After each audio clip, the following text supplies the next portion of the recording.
Ah, il fait beau aujourd'hui. Ça fait un moment qu'il pleut. Il pleut souvent même. Il y a beaucoup de plantes et il fait plutôt humide. C'est bizarre. Peut-être il y a un lien entre tout ça. Je vais demander à mon ami Alexandre. Peut-être qu'il pourra me dire un peu plus.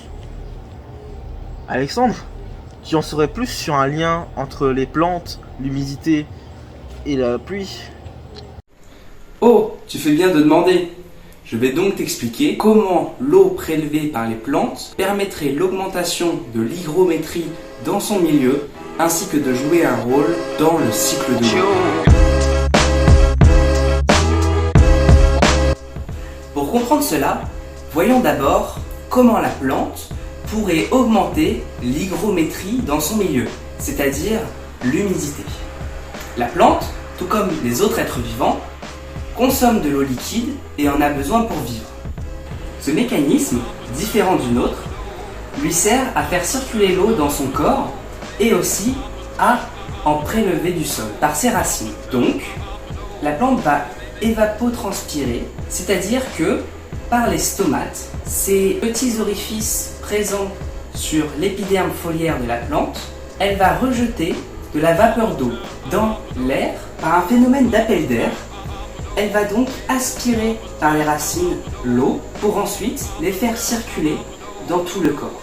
Donc, en rejetant de la vapeur d'eau dans l'air, cela va augmenter l'humidité autour d'elle, augmentant ainsi l'hygrométrie.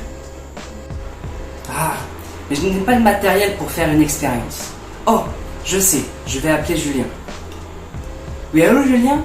Est-ce que tu aurais une expérience qui permettrait de mettre en évidence l'évapotranspiration des plantes? Ah, ça tombe bien, j'ai justement travaillé sur ce sujet il y a quelques mois et connais une expérience parfaite. Pour mieux comprendre ce phénomène d'évapotranspiration et son impact sur l'hygrométrie, je vais te présenter une expérience visant à montrer que les plantes transpirent bel et bien. Tu peux par exemple prendre des rameaux d'hibiscus, car c'est une plante très répandue en Polynésie française, et tu n'auras aucun mal à en trouver. Le matériel dont tu auras besoin. Tu dois mettre ton rameau dans un bécher rempli d'eau avant de l'entourer d'un sac plastique hermétique, et mesurer l'hygrométrie dans le sac au début de l'expérience et après 3 minutes. Tu dois faire le même montage avec un objet quelconque, en l'occurrence un agitateur en verre. Au bout de 3 minutes, tu pourras observer une très forte augmentation de l'hygrométrie dans le sac entourant la plante, mais aucun changement majeur dans celui entourant l'objet. Au bout de 1h30, tu pourras observer la formation de gouttelettes sur la partie intérieure du sac entourant la plante, que tu ne verras pas sur celui entourant l'objet.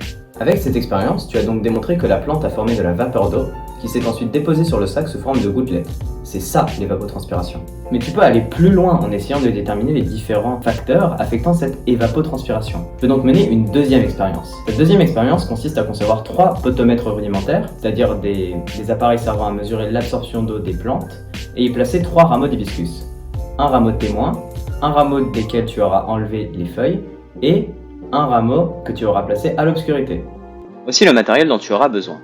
Tu utiliseras également une blouse, des gants et des lunettes de protection afin de minimiser les risques de blessure. Pour cette expérience, tu utiliseras de la paraffine que tu feras fondre avec un briquet et que tu déposeras à la jonction entre ton rameau et ton morceau de tuyau. Ensuite, tu remplis le tube et le tuyau d'eau en faisant bien attention à ne laisser aucune bulle d'air. Toujours sous l'eau, tu insères le tube dans le tuyau. Tu places ensuite l'extrémité du tube dans un bécher rempli d'eau colorée et enfin tu observes la montée de l'eau colorée. Au bout de 2h15, on peut constater ici que l'eau du rameau témoin est montée d'environ 2,5 cm. Celle du rameau mis dans l'obscurité est montée d'environ 1,5 cm et celle du rameau sans feuilles est montée d'1 cm.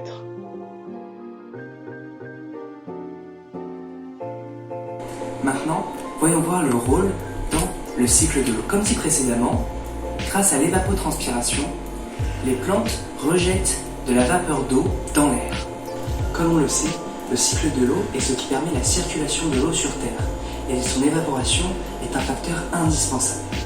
Cette évaporation se fait majoritairement au niveau de la mer, mais aussi au niveau des plantes, comme on a pu le voir précédemment. Cette évaporation va donc monter dans l'air, atteindre l'atmosphère, et arriver à cette atmosphère très froide, va se condenser et créer les nuages. Wow. Merci à vous deux pour toutes ces explications. C'était vraiment très intéressant. En conclusion, la plante, en utilisant l'eau dans l'évapotranspiration, réussit à augmenter l'hygrométrie et joue un rôle important dans le cycle de l'eau. Elle a donc un impact tant sur le plan local, au niveau de son milieu de vie, qu'au plan terrestre, au niveau du monde entier.